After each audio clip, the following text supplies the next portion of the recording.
classic hits and today's biggest tunes. Six Sounds Radio. How has it gone so far with the actual single itself?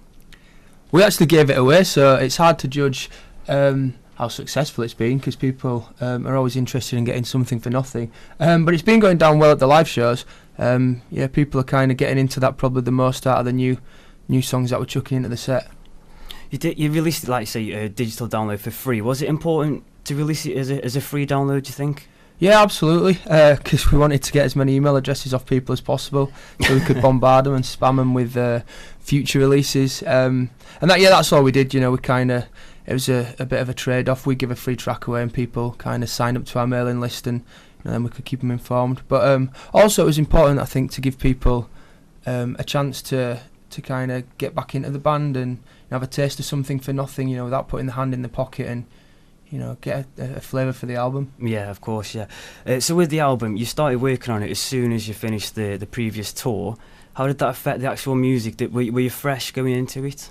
Well, when we finished like Up Guards and Anthem campaign, we'd actually toured the UK like 2 or 3 times. We toured Europe a couple of times as well. Maybe a little bit more. And so by the time we come off them, we were a bit toured out, I guess. So we just went straight in the rehearsal room, got our own rehearsal space, went straight in and just started working on them. We sort of took us time, you know, we didn't force ourselves to write songs, and we spent a bit of time doing it, and we wrote quite a lot of songs, and we dismissed a lot, you know, that wouldn't make the cut for the record. So we sort of went in, and that advantage of taking our time sort of meant we were fresh, and like, you know, we weren't forcing like the process, and I think that worked out best for us.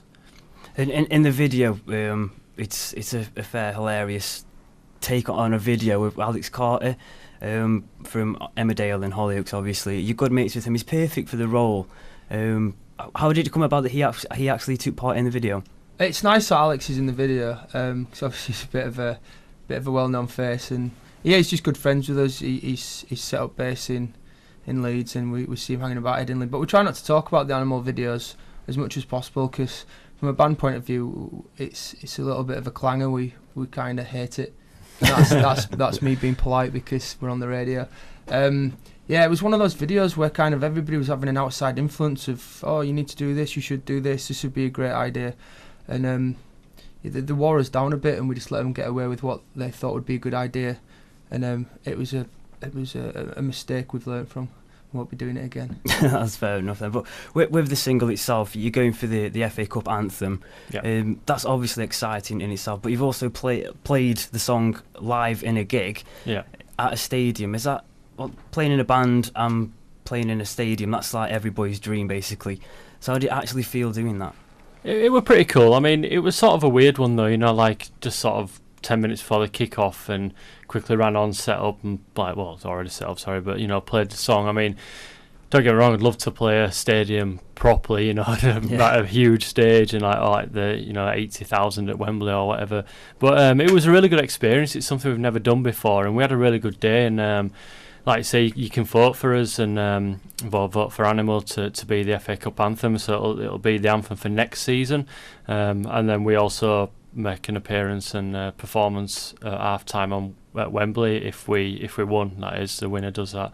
And I think the most football terrorist sort of people would quite like Animal for that type of song, as opposed to maybe one or two other type genres of music. So you know, you still can vote for us on the FA website, so do it. Yeah, you've got to about midnight tonight? I think it's tonight, yeah, so get in quick.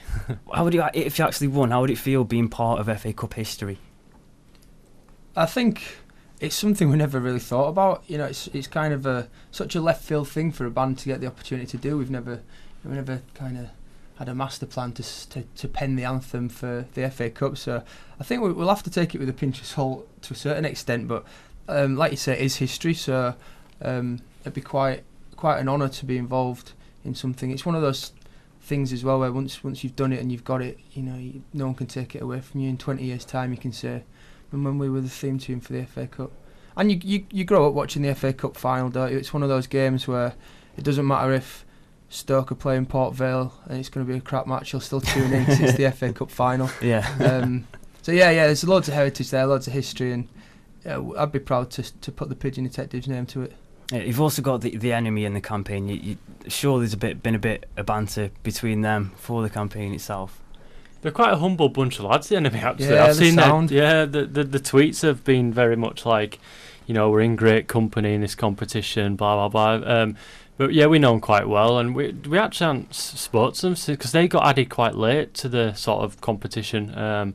We've not really seen them, since they got added to it, but we're invited to the final regardless of whether we win or not, so I assume the enemy are, and we'll, catch up with them then, and they're a good band. It'd be pretty brave on their part to start mouthing off to Pigeon Detectives though, because there's 5 of us, 3 of them. They don't really stand much. The average height of our band is 6'3". Yeah. And I don't think they're the tallest bunch of people in the world. So it's a win-win situation for you guys, isn't it? Really? Yeah, we're fairly confident. So with the album itself, the new single, "I Won't Come Back," it's a quality single. Have you been getting much feedback for it already? We have actually, as it's like the last video, Animal, which we weren't that keen on. We actually took a bit of a stance for the "I Won't Come Back" video. So we basically Matt got quite involved with a local sort of filmmaking company in Leeds, and where were you, Rye, while I was sorting out this music video of ours? What were you up to? I was on a beach in the Canary Islands.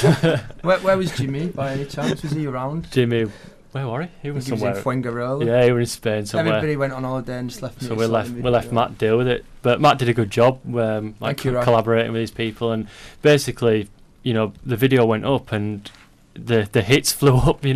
Considering Animal was our first track, the video had around about 100,000 hits, and I think "I Won't Come Back's nearly on 200,000 or something at the moment. So, it's testament to the good video, but also the song. And I think it's all about the guitar solo in that song. I don't even play guitar. Yeah, it's just good got one of those solos. You want to listen to it again and again. And recording the song, I must have heard it about 300 times, and that's honestly not an exaggeration.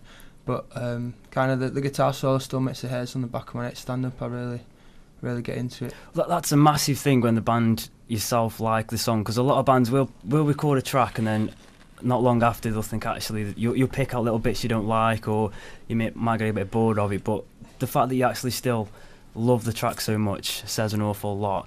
The album itself is out tomorrow. Yeah. How excited are you for it? Looking forward to it. Obviously, it's been a couple of years since the last album release, and a lot's changed over the couple of years in the whole industry and everything. So, we've done fairly well in pre-orders. A lot of people have heard Animal, "I Won't Come Back," and I think they were looking forward to the album. So, pre-orders did well and did very well, in fact, and. We got delivered on Saturday as well. Yeah, they got delivered early. Everybody's been tweeting us. Everybody's meant to get the album Monday, and they've all landed on people's doorsteps on Saturday.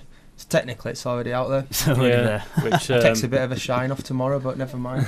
But a lot of we've got some really nice tweets and Facebook messages saying how great the album is. So that's really good for us. We're really happy with that, and obviously we want people to go out and buy it tomorrow. And if they like it, let us know. It's good.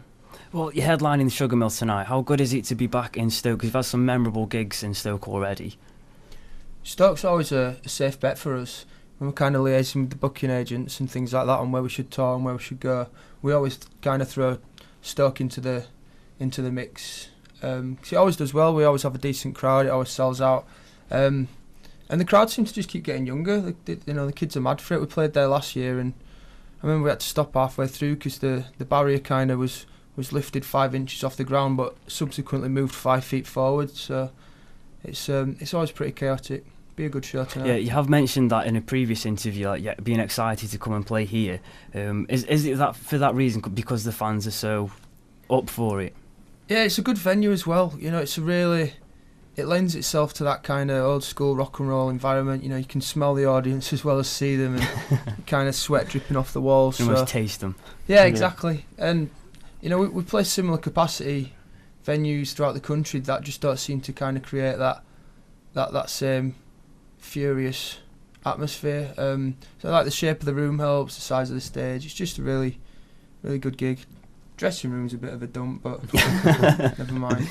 We're going to play the track "I Won't Come Back" in a little while, but I've got one question I've got to ask you from Joe Tommaso, who's a local musician. He wants to know how many mics you've broke when you've been swinging them around on set. Do you know, I've lost count. I used to buy my own microphones, or we used to buy them as a band. We used to use SM58s. I think they're about 80 quid a pop, and I was going through one every 3 days, and we used to try and sell them on the merch stand. I'd sign them, then we'd sell them to some, I want to say fan, but I'm going to say mug, that I'd buy them for like 20 quid, and that'd go towards kind of buying new ones. But we've recently got an endorsement with Audio Technic, Nice and they plug. just send us them for, if not free, next to nothing. But we've gone through. At the end of a tour, A fair there's amount. always a box full of broken mics that get sent back to Audio Technic, and they repair them and send them back. So it's a good deal we've got with them. Nice. Well, best of luck for the rest of the tour, and best of luck for the album, which is released tomorrow. I'm going to leave you to Pigeon Detectives to introduce the next song. Yep. This next song is indie dance floor hit. Get my words out, and it's "I Won't Come Back" off the album We Met at Sea by the Pigeon Detectives. Myself, Ryan, and Matt. I've enjoyed your company. Enjoy the song. Goodbye.